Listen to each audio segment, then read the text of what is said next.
Pada kesempatan kali ini, saya akan menjelaskan mengenai bagaimana mencatat investasi saham dengan menggunakan metode harga pokok atau yang dikenal dengan istilah cost method. Untuk mencatat investasi saham dengan kepemilikan kurang dari 20%, maka metode harga pokok digunakan. Dengan menggunakan metode harga pokok, investasi akan dicatat sebesar harga perolehan dan pendapatan diakui hanya ketika dividen tunai diumumkan atau ketika dividen diterima dari investi.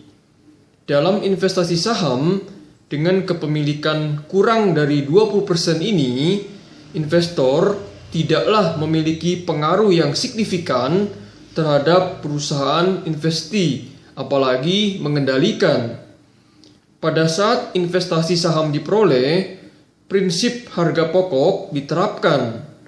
Harga pokok atau harga perolehan di sini meliputi seluruh pengeluaran yang diperlukan untuk memperoleh investasi tersebut. Di samping harga beli, biaya broker atau biaya komisi juga termasuk sebagai harga perolehan investasi. Investasi akan dicatat dalam pembukuan investor dengan cara mendebet akun investasi saham dan mengkredit akun kas. Komisi broker yang dikeluarkan dalam rangka perolehan atau pembelian saham akan menambah besarnya akun investasi saham.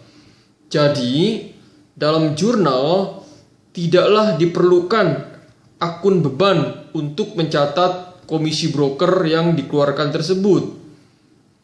Pada saat dividen tunai diumumkan, dalam hal ini jika investor mengetahui perihal pengumuman dividen tersebut, maka investor akan mencatatnya dalam pembukuan dengan cara mendebet akun piutang dividen tunai dan mengkredit akun pendapatan dividen.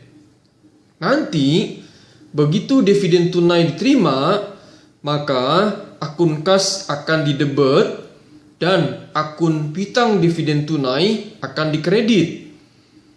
Akan tetapi, jika investor tidak mengetahui perihal pengumuman dividen yang dilakukan oleh investi, maka jurnal pendapatan dividen akan dibuat pada saat dividen tunai diterima.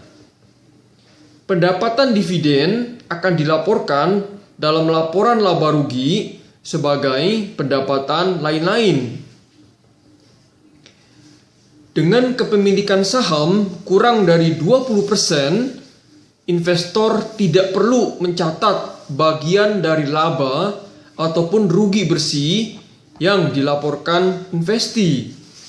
Hal ini dikarenakan bahwa investor hanyalah berkepentingan terhadap dividen yang diumumkan dan atau dibagikan investi, bukan terhadap peningkatan ataupun penurunan dalam aset bersih atau modal investi.